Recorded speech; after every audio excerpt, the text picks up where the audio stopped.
Bismillahirrahmanirrahim. Assalamualaikum warahmatullahi wabarakatuh. Welcome to my channel.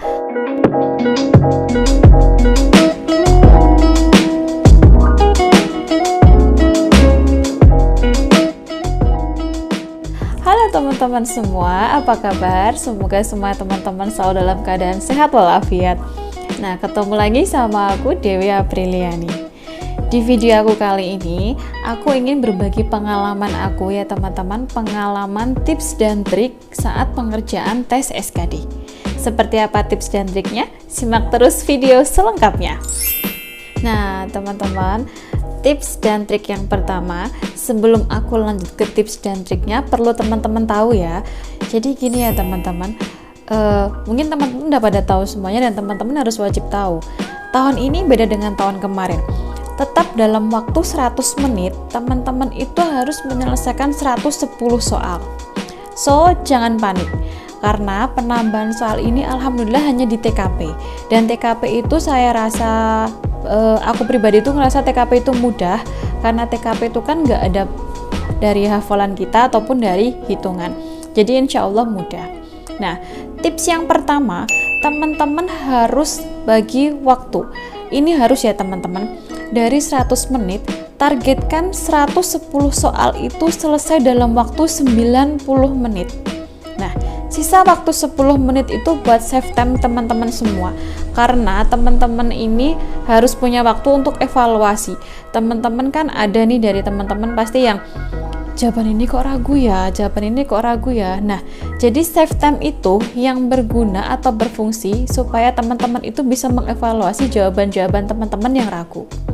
Itu tips yang pertama. Tips yang kedua, teman-teman usahakan harus jawab semua soal. Jangan ada yang dikosongi. Meski jawaban itu ragu, tetap isi ya teman-teman. Karena di tes CPNS ini nggak ada pengurangan nilai. Jadi sayang banget, eman-eman banget kalau misalnya ada jawaban teman-teman yang kosong. Bisa jadi syukur-syukur ya teman-teman, jawaban teman-teman ragu, teman-teman udah kehabisan waktu tapi udah dijawab. Ya semoga aja berdoa bismillah itu keberuntungan buat teman-teman dan jawaban itu benar. Nah, jadi jangan pernah kosongi jawaban teman-teman. Walaupun ragu, tetap jawab. Apabila itu ragu, jangan lupa tulis atau catat di lembar HVS yang diberikan sama petugas untuk coret-coretan teman-teman itu loh. Nah, catat di situ. Oke? Nah, tips yang ketiga, sebelum teman-teman menjawab semua soal-soal atau sebelum teman-teman mengerjakan soal-soal, teman-teman itu berdoa dulu sesuai agama dan keyakinan teman-teman masing-masing. Dan yang gak kalah penting, setiap mau klik jawaban teman-teman A, B, C atau multiple choice yang lain, usahakan baca bismillah buat teman-teman yang muslim setiap mau jawab soal. Oke? Misalnya teman-teman pilih B, bismillah ya Allah, klik B. Kalau aku gitu, ini tips dari aku pribadi ya teman-teman. Kalau untuk agama yang lain aku nggak tahu, tapi sesuaikan dengan agama dan keyakinan teman-teman masing-masing. Tips selanjutnya, kerjakan TKP dulu. Nah, bagusnya dari sistem CAT ini ya teman-teman, di sistem CPNS ini teman-teman bisa langsung loncat ke nomor yang teman-teman suka. Nah, tips dari aku, kerjakan yang pertama itu TKP. Langsung aja teman-teman loncat ke nomor 66 kalau nggak salah. Teman-teman langsung loncat ke nomor 66, tinggal klik aja. Nah, kenapa aku saranin teman-teman itu ngerjain TKP? TKP itu insya Allah mudah. Nggak perlu hafalan, nggak perlu hitungan. Itu bener-bener dari pemikiran teman-teman sendiri. Nah, walaupun teman-teman itu tipsnya di TKP itu, walaupun teman-teman nggak terlalu setuju sama jawabannya, tapi pilihlah jawaban yang menurut teman-teman itu paling benar, paling bagus. Insya Allah itu poin tertinggi.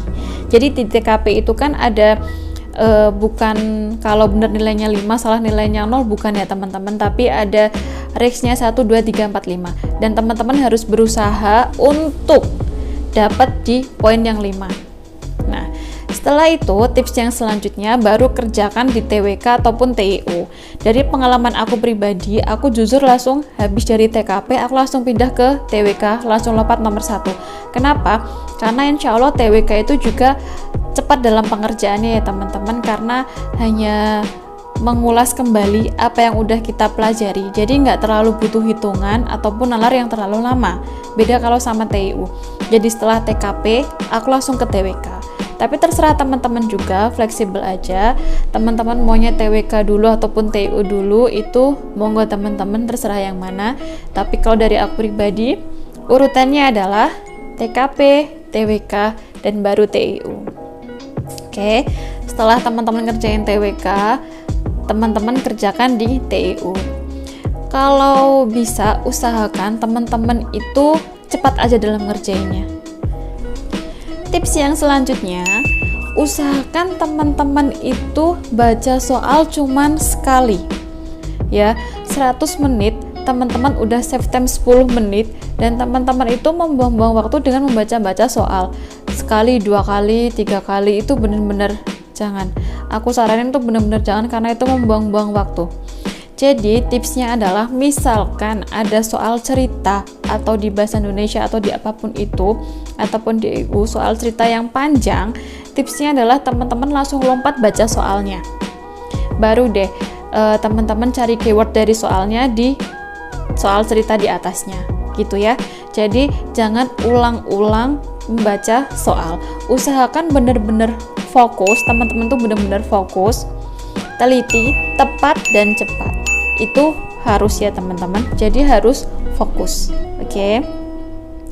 Tips yang terakhir, siapkan mental teman-teman untuk melihat skor di depan layar monitor teman-teman semua. Apapun hasilnya, itu udah hasil yang terbaik sesuai dengan kemampuan teman-teman, sesuai dengan ikhtiar dan usaha teman-teman. Jadi terima itu apapun hasilnya. Nah, itu tadi teman-teman tips dan trik dari aku tentang pengerjaan SKD. Ada beberapa tips dan trik ya tadi. Bismillah, insya Allah semoga bermanfaat buat teman-teman. Tetap semangat, harus sering berlatih mumpung masih ada waktu sebelum tes SKD, dan tetap jaga kesehatannya teman-teman. Aku ingetin buat teman-teman semua yang belum subscribe, silahkan subscribe. Jangan lupa like dan share video ini. Bismillah, video ini bermanfaat buat teman-teman semuanya. Dan silahkan komen yang membangun dan komen yang baik akan saya terima dengan baik juga. Sekian video dari saya teman-teman. Apabila ada salah-salah kata saya mohon maaf. Tetap taati protokol kesehatan, jangan pernah abai, sayangi diri sendiri, keluarga dan orang-orang sekitar. Sampai jumpa di next video berikutnya. Assalamualaikum warahmatullahi wabarakatuh.